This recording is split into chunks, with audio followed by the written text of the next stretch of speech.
these are my friends.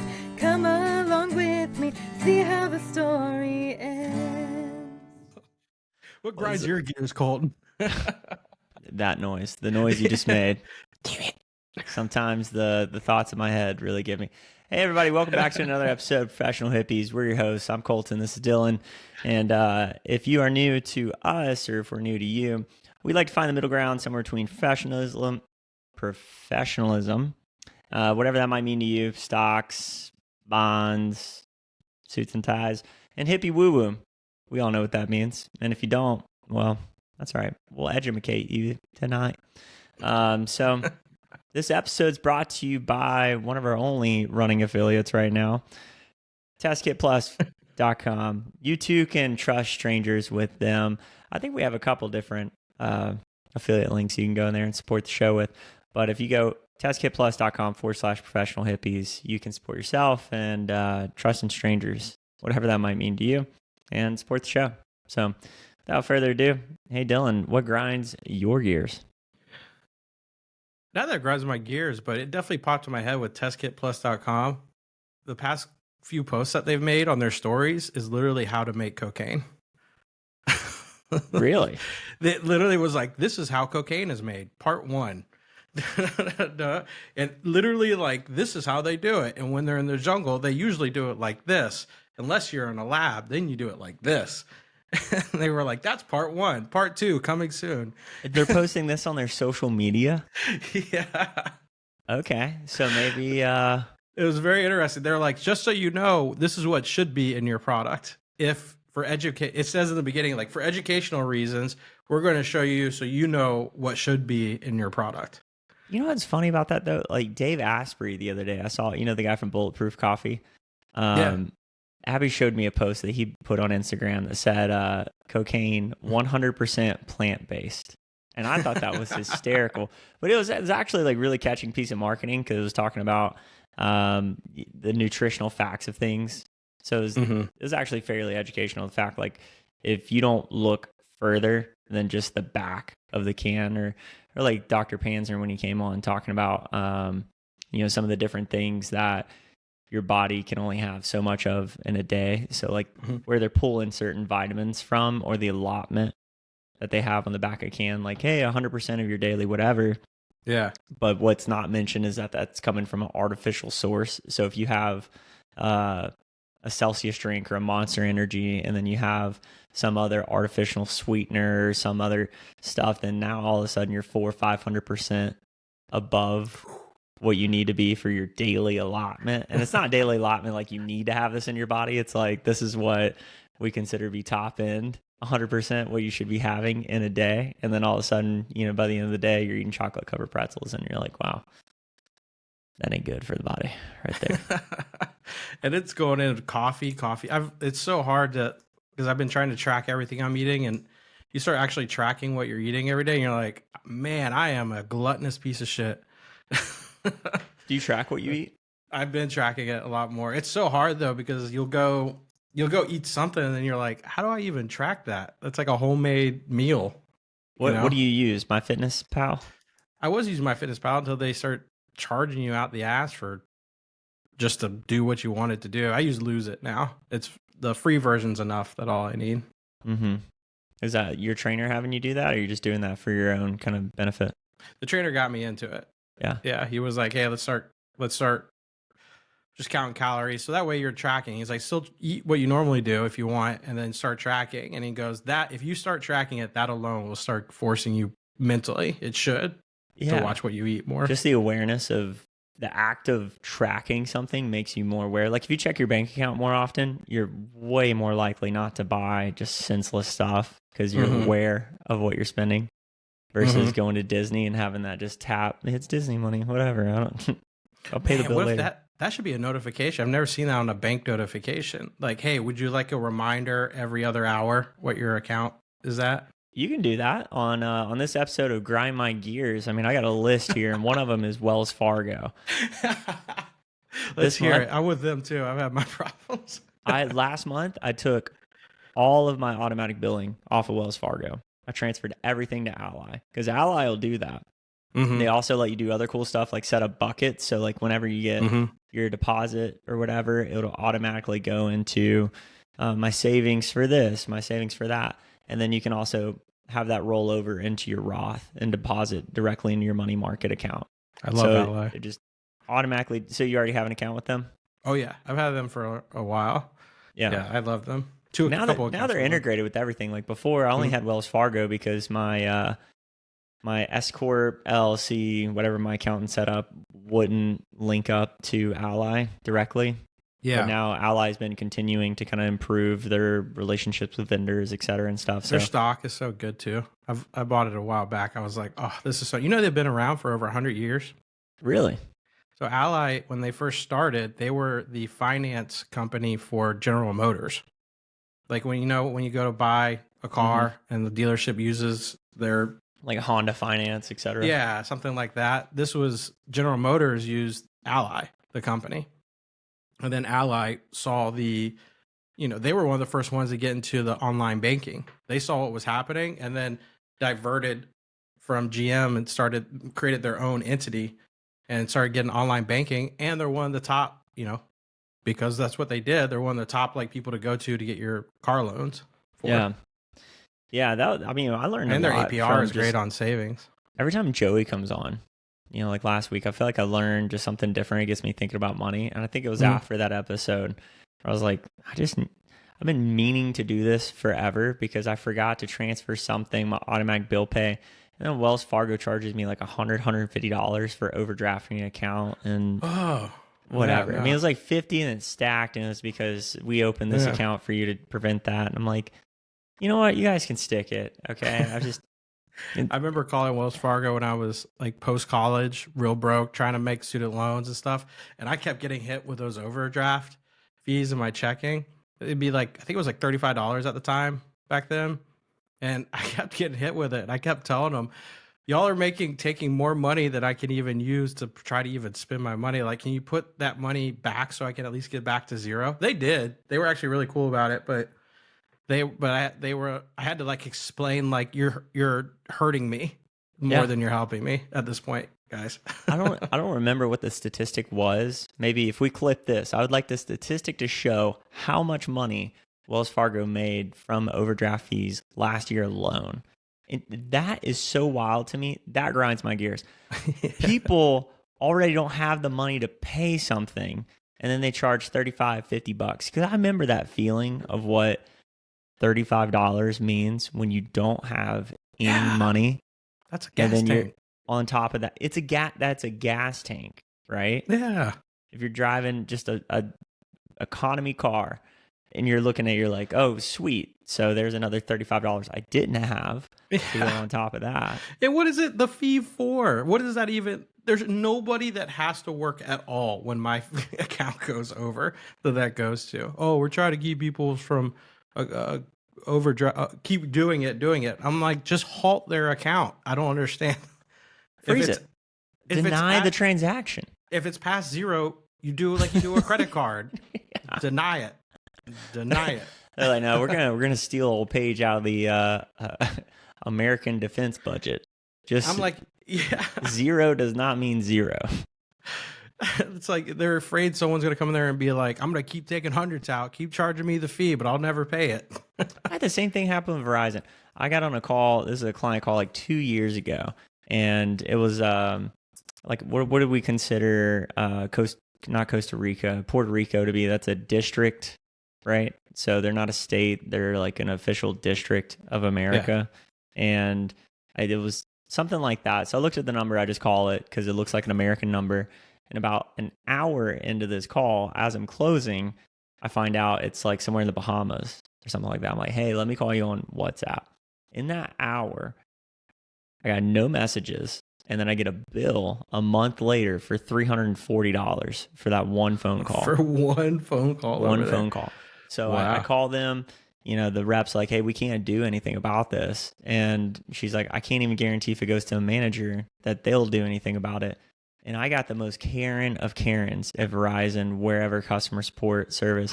And I'm like, hey, at the end of the day, when I realized I was really losing this battle, I was like, she's like, well, who's going to pay for these charges? I'm like, well, I don't know enough about your industry to just assume anything, but based on the fact when I have been internationally traveling, that you guys offer me for $9.99 a day, unlimited international calling, I think somewhere between $9.99 and $340, we could find a reasonable range not to fuck me as hard. I don't know if I'm out of pocket here, but you know, like I don't think the data packets that were being transferred from my phone to the Bahamas range $340. I didn't give you guys a heads up, you know?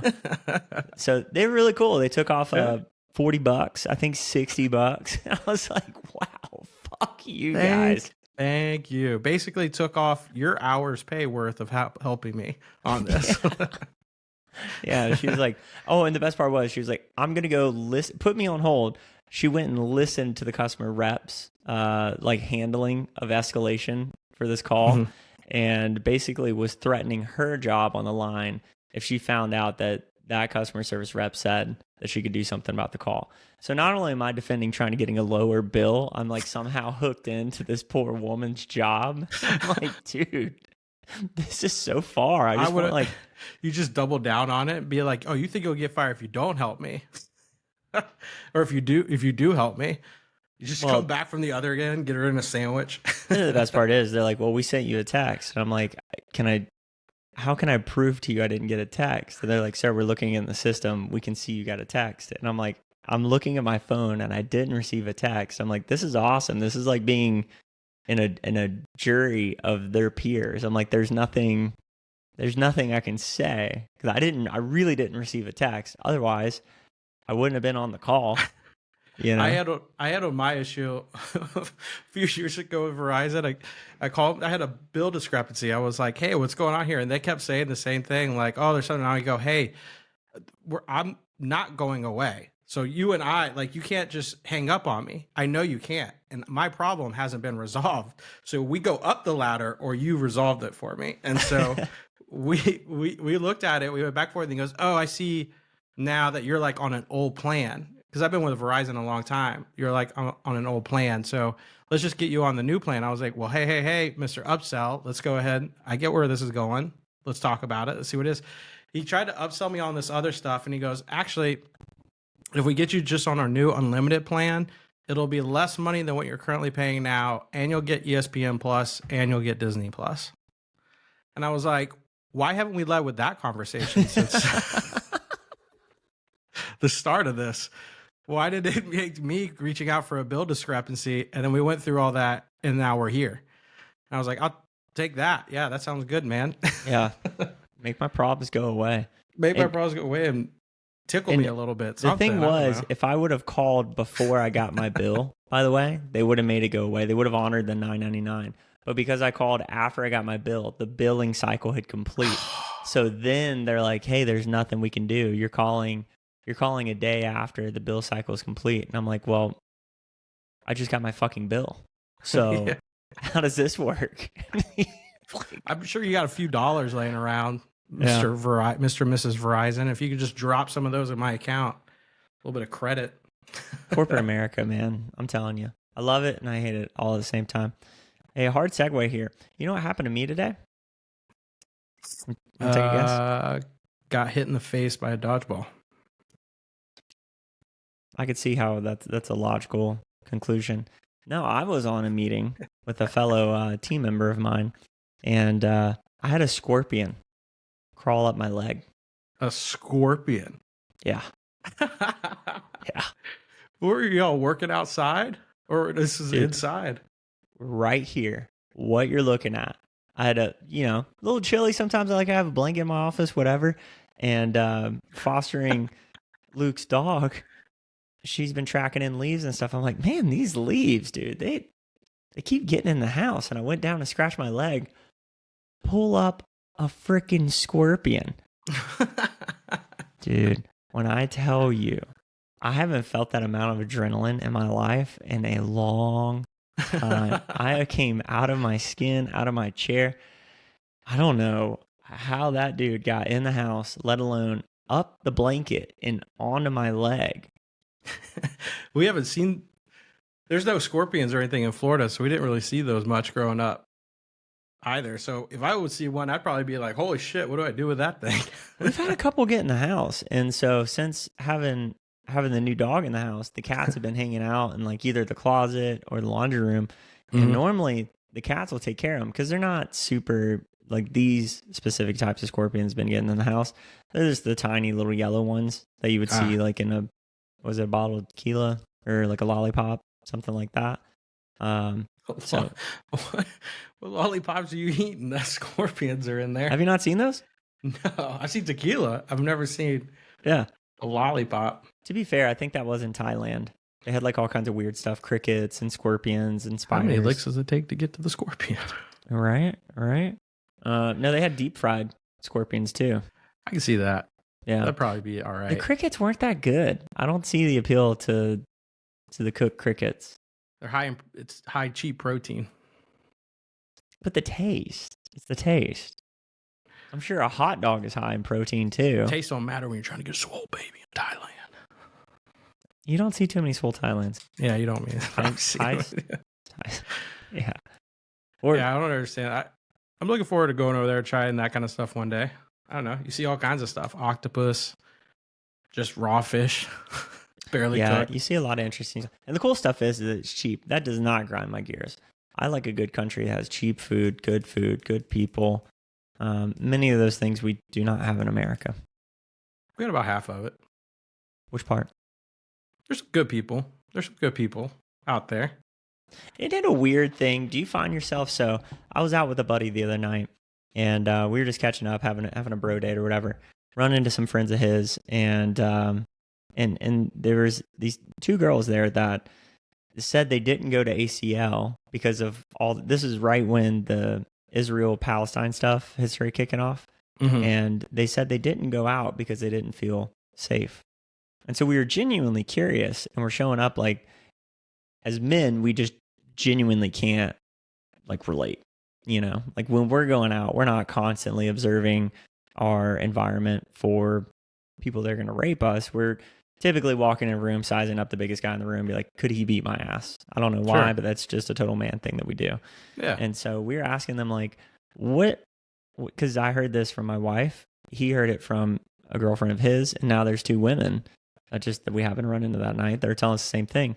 And they were kind of hesitant to like really comment on it. We're like, we really want to know, like, why is it feels like the general atmosphere for women right now is that it is extremely dangerous. Was this on a Friday a couple weeks ago? Mm-hmm. It might have been that night specifically, might have been because there was like the man, I don't know what I'm talking about, folks, so just don't take anything I'm about to say for granted. There was something where I guess one of the terrorist organizations had said like that Friday we're going to go out and celebrate. It might not be it might be Hamas, it might be Gaza, I don't know. It was just one of them was like, "Oh, we're going to go out and celebrate and like bring terror to wherever you're at." Like it was like an announcement they had made, and it was that Friday. They said Friday the 13th go out. And there's some stuff. There was like a stabbing and like somewhere on Friday the 13th, and then there was another one where there was something else happened somewhere else, but that could have been it. But if it was that specific day, that was the night I went and saw Closey. Man, that was a good show. Yeah, that was a fantastic show. Go see Closey, folks, if you want to see an awesome show. It's a good one. Ella Stream's coming here next weekend, I think. I always want to go see that. I'm becoming a Daily Bread fan. Man, Daily Bread is that. Their new album is fire. Mm-hmm. That is a good new album. I want to see them. Yeah, there's a lot of artists I want to see. I'm trying to think. Hellish Dream's a good one. I like him, but I gotta kind of be in the mood for that. I'm getting the itch for Bonnaroo next year. Same. The Bonnaroo itches. Mm-hmm. Little tickle. Yeah, we gotta start getting our stuff together for Burning Man. You can never plan too far in advance for Burning Man. We're already planning for a couple years from now, Yeah, we gotta get that stuff together. But so I don't know what it is about kind of like the general atmosphere. Do you feel like it's proliferated by social media? Because yeah, but I don't think it's like I don't really see it much here in Florida at all. I just think maybe that city and the tech people are kind of like that because they're online and seeing all the news. Anyone that I see that's constantly on the news and stuff like that are like that. Right. Everyone else that's like busy and's got shit they got to do is not like that I know of. Like I talk with business owners and people all the time. They're not worried about that right now. Like they got their own problems they're trying to solve. They got problems over here. That's been happening for thousands of years. There is nothing that we're going to do. What people I think are worried about is all the other stuff that's happening, the wars that are popping up everywhere else or contingency. And they think that where I think because you got one side supporting Palestine and you got like the other half of the world allies supporting Israel. And when that, like, because you got half and half here, that's the makings of a World War III or whatever that people are worried about. I don't think they're worried about the fights having over there. I think it's the tension of like, could we go this? But this happens like every 10 years. We always see this. We always see them fighting. And then everyone's like, oh, we're going to go to World War III because one half of the world supports Palestine. The other half of the world supports Israel.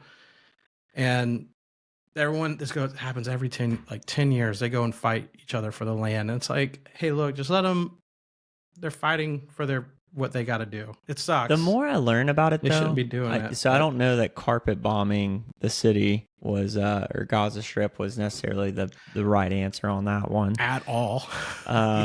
Bombing each other should be. So, yeah, I mean. Like, I understand where both sides are coming from, for sure. And if anything, I feel a little bit more empathetic towards Palestine because it's essentially been like an open air prison state, essentially, with the way it's policed. I've been learning a lot from this whole situation. I've definitely been leaning more towards Palestine, I think. But then again, Palestine's also attacking Israel. It's the loudest ones, right? It's like what we see in politics. It's the radicalized, they're like, hey, we've got to take back this stuff or whatever. But for the people of Palestine, there's literally nowhere to go. Egypt's like, hey, we don't have very much money, but what the money we do have, we are putting it on the border, so you guys can't come. You can't bring your problem this way. And it's kind of all the way around fortified borders of millions of people. Like we talked about this on an episode not too long ago, just the population lottery we have of living here. We don't, can you imagine like scraping and working and surviving your whole life? Like maybe you get to a point where you finally have a home you're proud of, a family you're proud of, and whatever a significant amount of money would be to you, 50, 100, 150 grand saved up, like an equivalent currency. Like you're like, you know what? I've made the best of my situation. And then it's seemingly overnight, your house gets bombed or your street gets bombed. You're trying to evacuate your family, and you're amongst millions. Like we've been in crowds of tens of thousands of people, like 100,000 people. That's a ton of fucking people. That's a ton of people. Yeah. And for even like it to be reasonable to enjoy yourself, there are a ton of resources supporting that, right? Like cutting off water, no electricity, like nowhere to really go to the bathroom. What a hellhole. Yeah. I'm wondering how they are getting like weapons and stuff into Palestine though too. Since they are surrounded, it's interesting how those are getting over there. The rockets they're making out of plumbing supplies, like sewer pipes and essentially like what was it? Nitrogen, phosphate, something like that. Fertilizer. They're essentially sending over fertilizer bombs is what they're lighting off.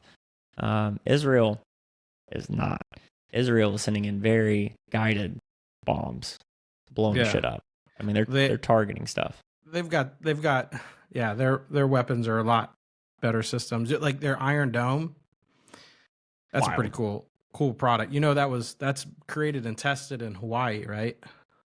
They put it all around the islands and tested them out there and like on top of the hills. That's what the tour guy was telling us. He goes, you ever seen that Iron Dome in Israel? He goes, that's where they were testing it. It was right over there. Does Hawaii have something like that for nukes, you think?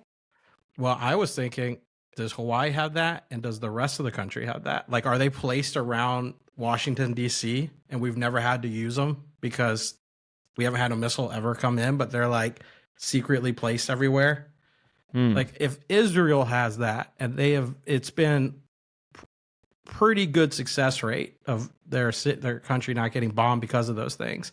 And we're the ones who created it. Yeah. It's got to be in there. And it went from the Iron Dome. I think it's an Iron Laser Dome now. Like it's a laser system that they have. Yeah. It was just the bullets before. They just millions of bullets as fast as it can. Oh, it's missiles. Iron Dome is missiles. Oh, it's missiles? Oh, I thought it was guns. Yeah, you can watch the missiles go up and curve into the other missiles. It's a crazy system, but I wonder how many of those bad boys we have placed around our own country. Like, so I went down a little bit of a rabbit hole when I was learning about that, and one of those animated science channels or whatever was showing if we did get attacked with nuclear weapons, one of the things that they might do is send some of the warheads up into like the stratosphere and detonate them as EMPs so that our satellites couldn't target the other nuclear warheads that were already so like the ICBMs that we have in cold storage, apparently a lot of those have 3 destinations that they're just targeted for. So they're dumb in a sense. So if the nuclear briefcase was opened and activated, the codes are really just being sent to those silos and selecting one of 3 pre-dedicated destinations so that it doesn't really need too many electronics for it to effectively get where it's going to go. Now we have other ones that are, for sure tricked out and made more recently. Well, you're talking floppy disk era technology that they're like, hey, if we get attacked, we have a ton of dumb bombs that will just go where they're meant to go. They're not going to be redirected en route. Well, it's like I know this from a friend that works at a place that makes defense stuff, and they have a room way in the back where they still have like Vietnam and World War II era machinery back there. And they do a checkup on it every now and then because that's their like backup equipment of like, this stuff just runs on engines and gas. You can't hack these systems. Yeah. So they got levels of tanks and Jeeps and armory just so it doesn't get hacked. Yeah. I was like, you got to have that too, right? Like if an EMP goes off, over the state, like if it was to go off of DC, like you're shutting down so much critical infrastructure, right? I mean, everything's electronic these days. I don't know. Yeah, that's a weird thing. And it kind of goes back to what we were saying earlier. Like the more you're tapped in to stuff like that, the more it kind of ramps up your nervous system, and you just feel anxious about it. Also makes you wonder when we're trying to switch. Like they're trying to switch a lot of the stuff over to the electric grid, cars, machinery, and stuff over the electric grid. If you go to Tico here in Tampa, right? There is a like military level presence that is always on guard protecting that place, right? Because if that place shuts down, that's a whole city. And I'm sure every other Ticos is probably a little bit more important because of MacDill Air Force Base is right there. So they're probably a lot more guarded. But I feel like almost switching to electric puts you even at more of a mild risk. There's an argument to be made there for sure. I mean, the fossil fuel industry definitely would back that argument. Absolutely. For sure. It definitely would. But it just something interesting to think about because if they have military guarded now before almost everything is on electric, what is it going to be like then? Then you got an Iron Dome over every major Tico out there. Well, that's what I was wondering. It's like for nukes, though, is it an Iron Dome in the sense like in Israel? Those bombs are getting pretty close, and about 10% of them make it through. They say like their success rate is about 91%, 92%. So some do get through. And the day that everything popped off, Hamas launched 5,000 missiles. They played the numbers game. They're like, we're just gonna 5,000. Israel's like, we don't need a big Iron Dome. We just need something to protect these little pocket rockets coming over the border. Yeah.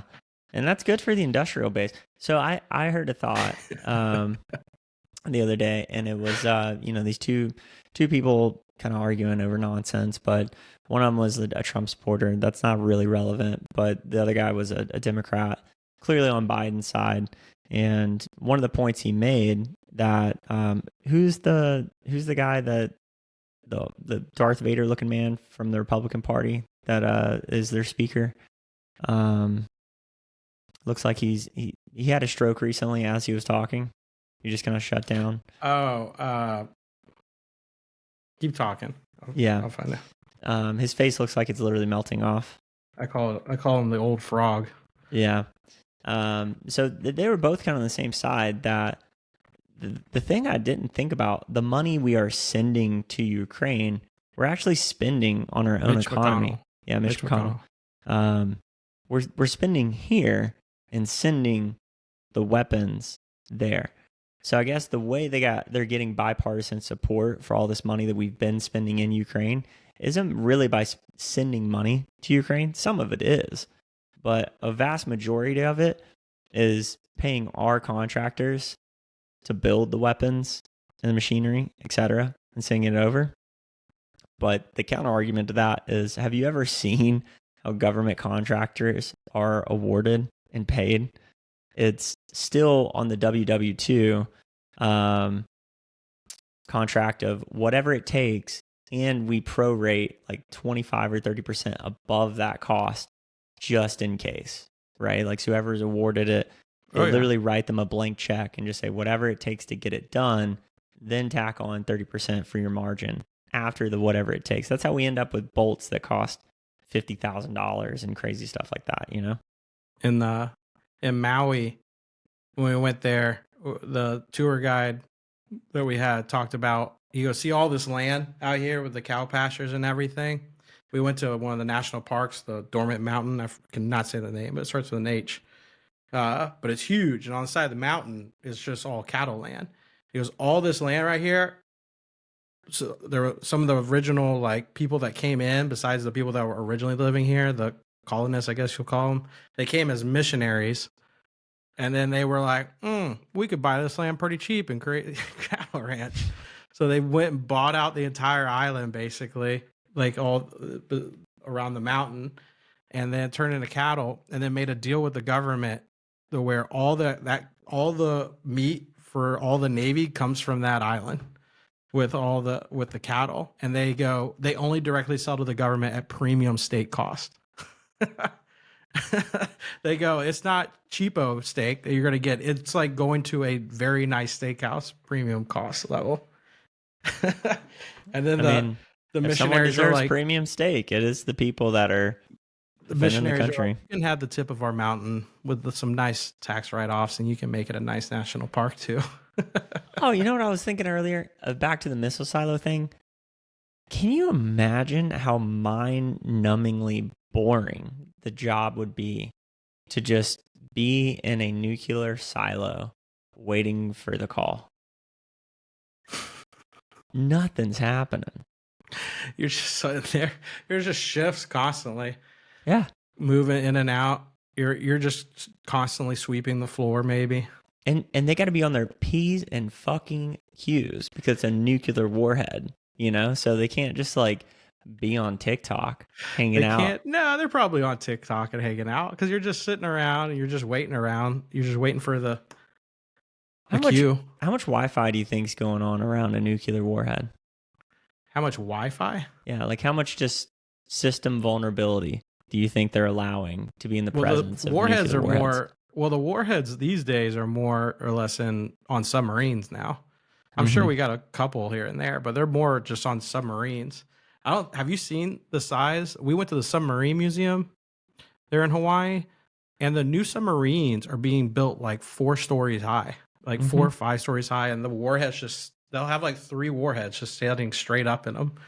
Those things look crazy, and they're like, oh yeah, we talk about like American multitasking. These things kind of patrolled the waters anyway, so we were like, let's just move the warheads out to there, and then instead of 2 people doing 2 jobs, we'll have one person doing 5 jobs. I saw a video of a guy fishing. He was deep sea fishing, and he had on, his bottom radar thing or whatever, and it showed a sub coming under him. He just started playing some American shit. Boop. I'm not gonna lie, my ass would pucker up a little bit just knowing good old American freedom was trucking along under. I would have looked up Morse code on my thing and just tap the Morse code on my boat. Send nudes. Send. The guy down there just goes, ha. That's another job that I would not envy, is being on a sub for 6 months. Yeah, that doesn't sound fun. Though you don't really hear about many subs sinking anymore. Like, that doesn't sound like a problem. But still being stuck on a sub, those things are a lot bigger than I thought they were, though. The one that when the Russia stuff popped off and they're making aggressive statements towards us, I follow this guy on TikTok that does a lot of breakdowns of military whatever, and the sub that they were touting, and they're like, hey, don't fuck with us because of XYZ. He did a breakdown about that one, and so this sub is so big, it has a sister vessel, a sister sub that is linked to it most of the time and just trolls behind it. And because of that, it can only do, I think, like 5 to 7 knots at a time. And so he was like, one, this thing is loud as fuck because it's the opposite of stealth. So for them to say that we don't know where it's at all the time, we do. 2, there was an accident with the sister sub. It caught on fire and killed everyone aboard. It killed like 17 or 30 of sailors that were trapped inside the sub. Like one of the oxygen tanks exploded or something, and the whole sub caught on fire. And so he's like, 2, they really need to like kind of take care of their own before they're making threats to us. And so when they made these aggressive remarks, and they were like, he was like, this is public information. And he's like, I'm not, saying something like our military, they know so much more than I'm able to get my hands on. He goes, I'm able to track where the sub's at right now. And they're like, oh, we're sneaky. He's like, it's actually right here by the Arctic based on public information. But when it comes to our sub stuff, I mean, propaganda wise, I'm not sure how much we would necessarily be privy to in the first place. Mm-hmm. Our military is pretty good at hushing stuff that they don't want us, to know about or positioning us. Like, they're pretty good at that. Yeah. Till a blockbuster movie comes out, then you're on the hook. And I listened to RFK the other day. Didn't you tell me to listen to some of his stuff? Yeah. His interviews keep getting taken down off of YouTube. It's interesting. What a well-spoken man. I mean, it's tough to listen to in the beginning. If you once you get past this scruffiness, then you're like, okay, I'm like some of this. Dude, I was like, man, the only other candidate that I kind of got behind was the governor from Hawaii. I don't remember her name, Ortega or something like that. I was like, oh, I kind of align, with where she's at. But RFK, that dude, he's with it. I did find it funny how he played something the other day. Because they were conservatives were giving him shit the other day for being like, oh, he said he'll get rid of guns or whatever, if given the power. And then I look back to what he actually said, and he goes, yeah, if both Democrats and Republicans in the House and Senate all voted to get rid of the Second Amendment, then yeah, we would do that because it's how things work. He goes, I would do that, but obviously no one would do that. Like, right. We're never going to go that direction. It was just funny. He was like, they were like, would you do that? He was like, yeah, that's how our system works. So like, sure, that's what we would do. But it's not. I'm curious. We kind of talked about this a little bit last week, but I hadn't listened to any stuff. So like, I didn't, I wasn't like, who's going to peel away, but like, what percentage of the votes, because he is getting censored for sure. I would say half. I would say not half. I would say close to half. Close to half. I think close to half, because I think he's got a lot of old school liberal liberalism, libertarian, style of thinking. And I think a lot of the people that are fed up that were with the Democratic side, that are like a lot of the old Democrats that are probably considered more libertarian now, are going to go, hey, this guy's my age. This guy's thinking like I have always thought. And I think a lot of people forget how many boomers are out there. Yeah. And they're going to go he's that like, direction. he's not really going to get on a debate platform though. And the voters, the people that actually go out and vote, do watch the news. Like that's the thing. I agree with his thinking. Podcast could be the thing that gives him a platform. So like that's why he's doing the tours the way he is. Yeah, I definitely think the podcast is a great way. He's the first president to actually. Well, Bernie Sanders did some. Yeah, but he's the first presidential candidate I've seen that's doing all the platforms. He's doing, every leaning way. He's jumping on one, which I love. He's not sticking to one side of trying to gain the votes just on one side. He's like, why do you think he's getting censored? Like, what is that? Like, what YouTube alone? He's very against vaccines. He's like because he has that problem because he got vaccine triggered and it caused his whole problem that he has with his voice. So he's like, I'm not against vaccines. I'm against vaccines that there's obviously been reports that it's causing harm and they're trying to ignore it, or where they're not testing it quick enough and they're putting out. He's like, polio vaccine, fantastic, right? That saved millions. It went through testing. They saw it saved and it did fantastic. He goes, but then you have all these other ones. He goes, I'm a prime example of like a problem that has happened. Yeah. With all these newer vaccines that are coming out, they're saying we're working and they're not. So because of that, they start shutting them down on that. And because he talks down about the COVID vaccines and all that too. Yeah. Which is amazing to think, like, we're that far removed from COVID at this point. Yeah. Like, everybody's just accepted COVID's just the new flu. How much is Pfizer paying YouTube and Google, Because we all forget YouTube and Google are both private companies still, Yeah. I mean, publicly traded, but for the most part, private companies. They can make their own decisions. Yeah. I mean, it's a private enterprise. Private enterprise, yeah. So if Pfizer wants to pay them to hush, then they're like, fuck it. However much you want to pay us, we'll do it. Do you think it's that? Do you think it's folks in the pocket? Or do you think it's people in power and their belief system thinking? I think it's even people inside their system, right? Like there was the whole thing that Facebook was getting in trouble for, or was it Facebook? No, Twitter employees were getting in trouble for because they were obviously, like, the engineers on the inside were obviously skewing the algorithms to go a certain way. Yeah. And the company was just so big that they couldn't control it. Like, I'm sure that's happening within YouTube as well. Fair enough. Tom made a good point. He goes, it's kind of interesting. He said, because there was a video I tagged Tim Dillon in on one of the clips. And he goes, for a little while after that, your videos weren't getting as many views. It took a little while for your views to go back up. And he goes, I was reviewing that. And he goes, Tim Dillon's one of those people that, like, the algorithm and the social media, like, try to push down. And he goes, because you tagged him in that could have been what it was for a little bit. He goes, you might have got a little shadow ban because you, like, promoted something that the platform doesn't want you to promote. Yeah. That's weird to think in an age where information is so available. I mean, we're like past an information age and moving into an artificial intelligence age, but that censorship is still a thing.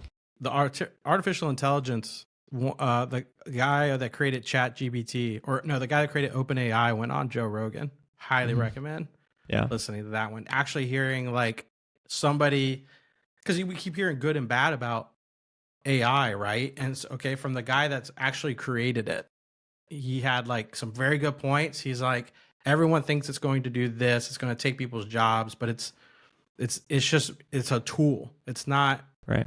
And he goes, I'm not saying it's not going to take people's jobs. Once the combustible engine was created, all of a sudden you have horse and carriage buggies, they're gone. Like, like some jobs are going to go away, but now you have a better tool to use towards other things. Right.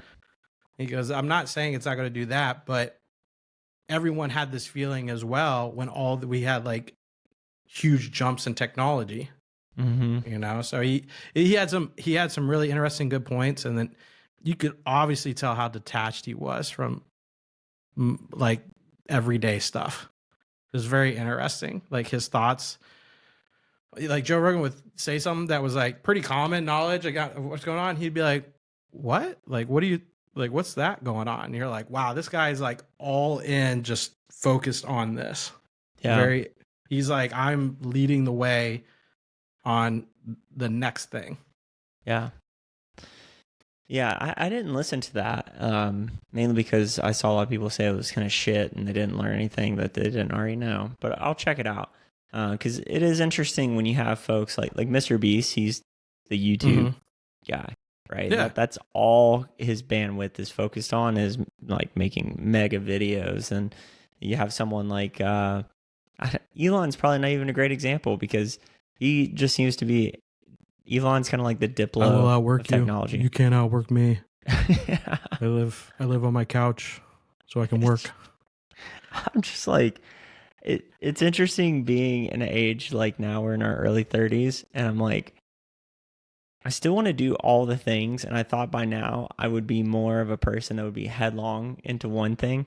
But I think sometimes you just have freaks of nature that come along and they're like, I only want to make this thing be the thing, right? Like a Tesla, he's just obsessed, right? It's like what we've thought about, like when we're at festivals and we're like, how much more crispier can we make that sound? You know? And you're like, if I had all the money in the world and then I could make money making that sound crispier, what could I do? You know? And that's just somebody that's like, if I can get to fucking Mars, you know, what kind of real estate cost is that going to be up there?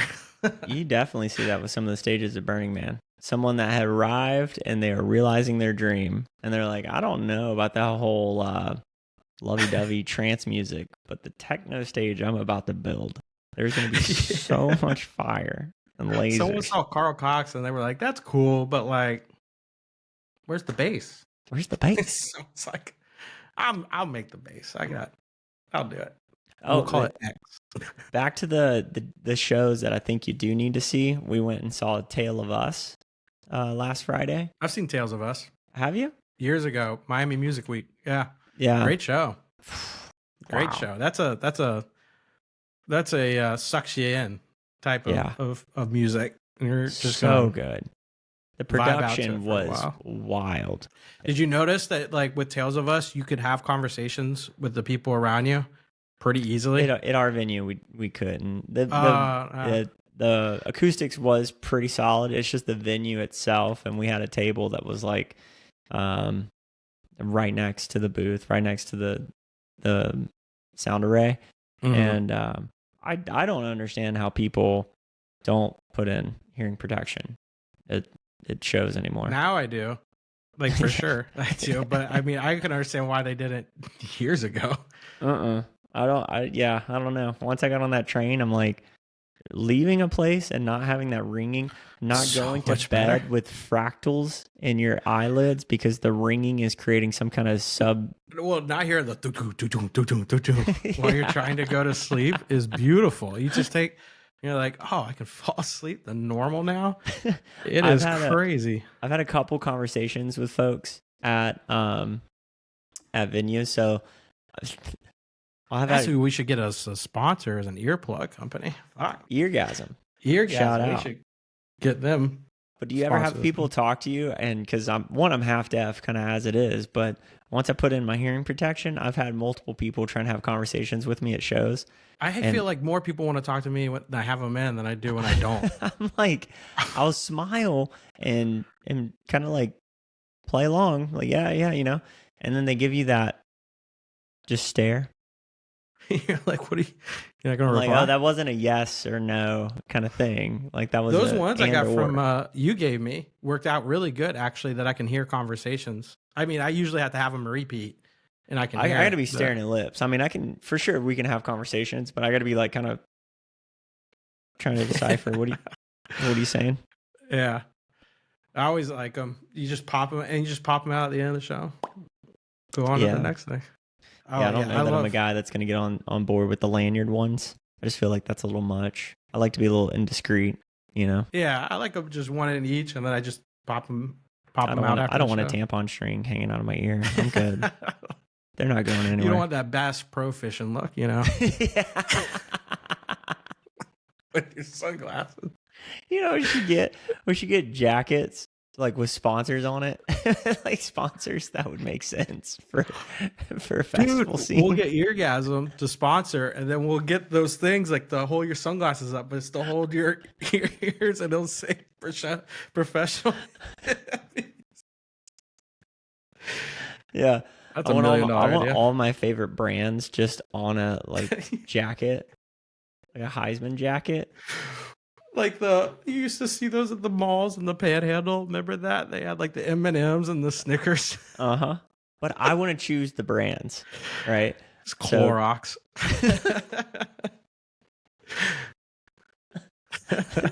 Like Dole pineapple juice. Just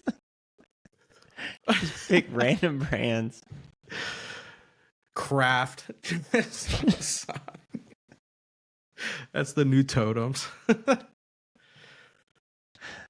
I see potential there, but we'd have to follow it up by having the associated products in a bag or something like that. Someone's like, "What's the bleach about?" And you just pull out a bottle of bleach out of your backpack, and you're like, "Do you need anything cleaned?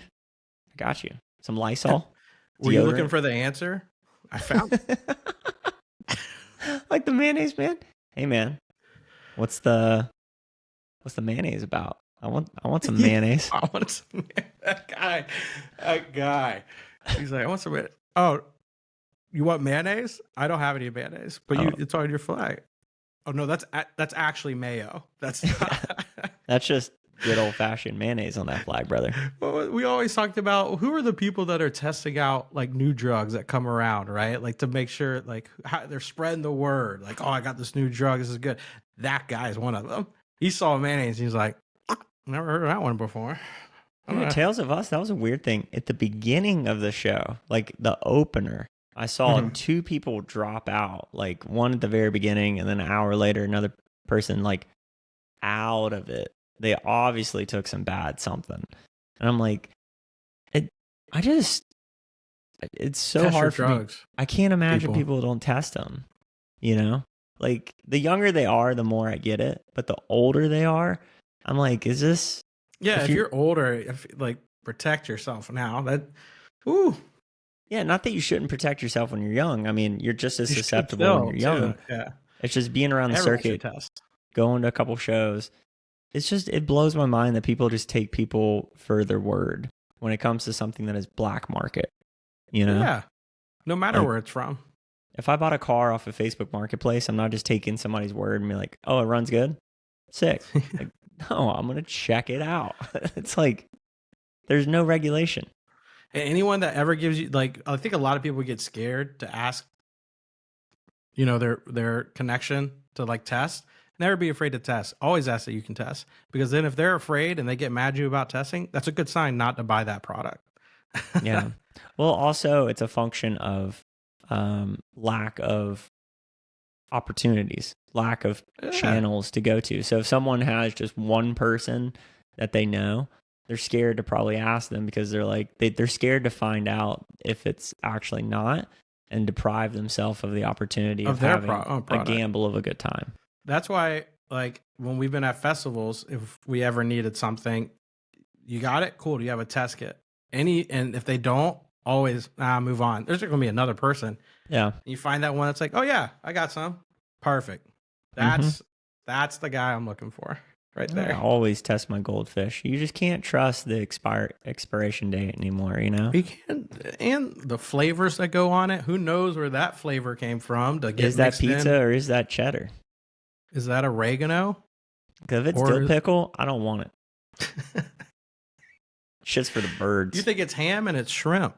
You're like, what happened?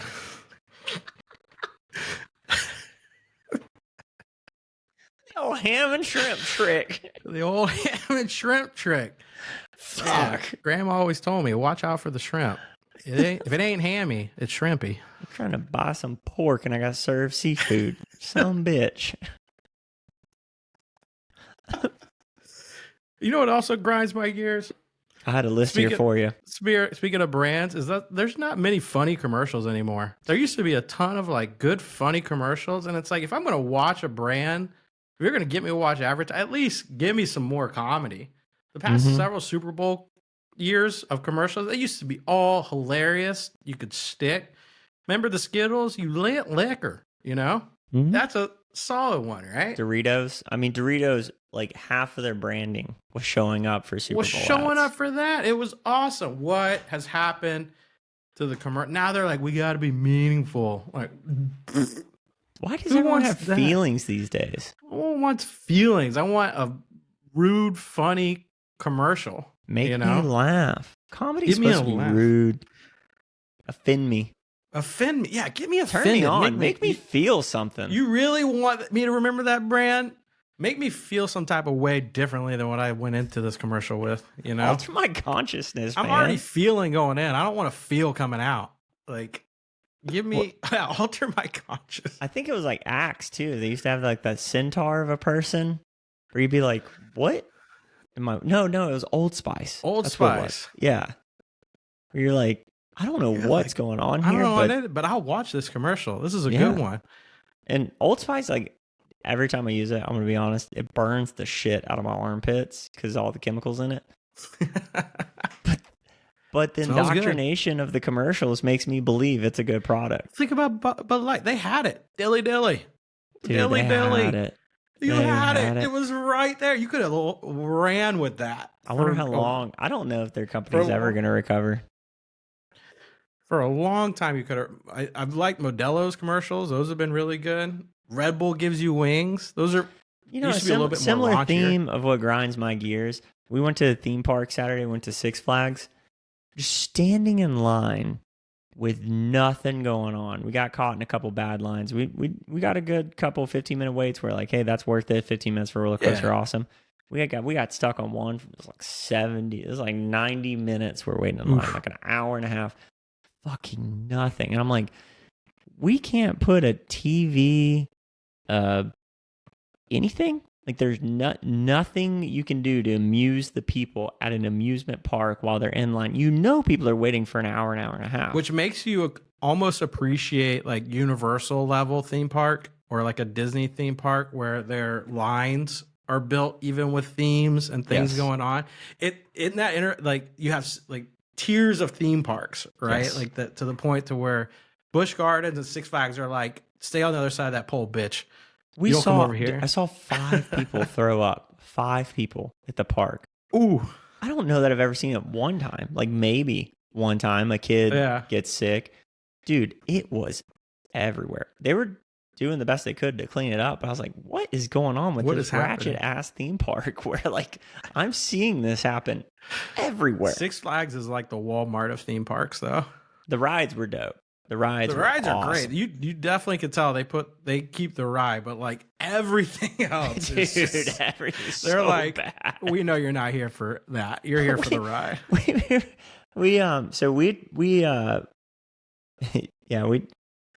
had some altered consciousness going on, and so I'm in line to get my refillable cup going on. You know what I mean? And we get up there, and my buddy's like, "Hey, can I just get another cup?" I walked away and I said a comment. I'll tell about the experience, but I was like, man, I feel kind of bad. Like, why would they put him in the cash register? And they're like, what are you talking about? I'm like someone mentally handicapped? Like, why would they put him in the cash register? And they're like, Colton, he's not mentally handicapped, dude. He was just really stoned. Dude, I sympathize exactly with him because I worked at Busch Gardens for a little while, and I would get lit going into work. My buddy had to ask for the cup 5 times. Hey, can I get the cup? Yeah. He would just do that stare, just stare off into space a little bit, and he's like, "Hey, how can I help you?" The dude's like, "Yo, my cup, it's under the drink machine. All you have to do is fill it." He's got great customer service until the service, like. You know, no, he thought he was a customer. I saw the guy behind because I was the one, like, I have to pump the brakes on this. Like, who's going to say something? And this guy's putting jalapenos on the nachos behind him. I could tell he was like, dude, this ain't my problem. My job is putting cheese on these chips and jalapenos, and I'm doing that. And this line was so fucked up. It took us like 45 minutes to get a drink refill. There were some messed up people working in those restaurants. Like, I mean, I'm talking about, like, there was some, like, there's no other way I can say it. There were some of the dumbest people I've ever worked with. But I watching you wordsmith that statement's great. I was trying to figure out a better way to do it. But, like, these are people that, like, that's their peak, and they don't give a shit. Yeah. Right there. They're like, I'm good here. I don't really plan on doing much else. I don't want to do much else. And they're like, I was like pretty much graduating and then about to go off and do stuff. So I just needed this job for a little while. And man, there are some people there that just like straight up don't give a shit about going. And they get a paycheck so they can buy their weed. Yeah. That was it. I mean, it's like a great job for someone graduating high school. I'm like, it was so interesting though, because like they would just be standing there, and which is fine to me. I didn't care. Like, you should stand there, but I would just like start cleaning because I have to. Like, I'm just in my mental head, like, this place is dirty. I got to clean it. And I start cleaning it. And they're like, hey man, do you want me to like help? And I was like, honestly, I didn't. I was just like, no, man, like if you start cleaning more, then that's less stuff I have to clean. And I'm going to get bored really quick. Right. So like, just leave it. And I literally didn't care the way they were. I thought it was awesome because I could hang. Like, there was one guy that I worked with for a little while at Busch Gardens, super bad, but he was like, this one girl was like, hey, can I get some free popcorn? He's like, show me them titties. And I'll get popcorn. These people were wild just working with, and if there wasn't a boss around and chicks would come up drunk, he'd be like, show me them titties. Like, give me, you can get some stuff. And sometimes they would. It's a numbers game. Yeah. So other people were there trying to moving up. You know, met one guy. He was he founded the video game club at USF, and then he had some sort of degree, and then he was there. And I was like, where are you going after this? He's like, I don't really know. And that's okay. Right. Yeah. It's all right. But he was complaining about where he was. Yeah, that's not all right. That was the part. Like, the people that told me they didn't care, and they're like, I don't need more than this. I was like, I respect that. I respect that right there. Dude, high five. Hell yeah. I love that attitude. I don't give a shit. I don't need to go up higher. But then there's people who are like, I want to go up higher, but I'm too lazy to do it. And you just hear them bitching and moaning. And those that like were like the first way, like, I don't need to go higher than this, were the people that didn't really talk much. Yeah. They were like, I don't need to go any higher than this. I'm good. And we would just sit there just staring at the crowd, people watch, either stone or we'd like drink a beer or something on the back end, just watch. I used to run my headphones all the way up through into my ear and cover my whole jacket up because I was working in the winter. I went through every Kanye West album working at that place. All Kid Cudi. Yeah, that's back in the day when podcasts weren't really popping off. It was music. The kids would like, you'd see the fake come up, right? Mm-hmm. And I would tell them, hey, you're gonna get this taken. If you want a beer, you come right here. You don't go anywhere else in the park. You come right here. You tip me, or this is gone. And they were like, okay. I get like $5 tips. Like, here you go. Yeah, you can take that beer. The only ones I never took was when the Brazilians came for summer break. We'd get a lot of students. Man, all those kids that have fake $100 bills coming through, all of them, because they're just what was given to them. And I'd be like, I am not getting caught taking $100 bills. You're gonna have to take that one back. I was like, go try it somewhere else, but that ain't gonna work. Yeah. I mean, I wouldn't take it from them. I just give it back to them. But yeah, good man. Good man. I was like, go just, I a couple of times I was like, see that person over there? It'll work there. Just go on over there. It's sure enough, I knew who would take those bills. Yeah. Well, just remember, folks, we are, you can buy our love. You we're for sale. We'll sell out so fast. Yeah. We're going on 3 years on this podcast. Oh yeah, we're on 3 years. We are. Yeah, you write it. 3 you years. Write us This a check to burn this to the ground. You better believe it. It will burn so bright. If you want us to shut up, you write us a nice big check. I'll shut up. No fake hundreds, so please. No fake hundreds, or a check that bounces. We're gonna test it. As long as you got Wells Fargo, I don't mind if it bounces. All right, I think we found a good. Let's end on that. That's a good one. All right. Hey, if you guys like this episode, be sure to subscribe. Wait, did you see we were passing 200 subscribers on Spotify? And that's on Spotify, which is awesome. Yeah. Thank you, everyone, for the follows and subscribing and listening. Y'all are with us. Y'all are hanging in there with us. We appreciate you. Thank you for listening. We love you. All right. Till next week, folks. Peace.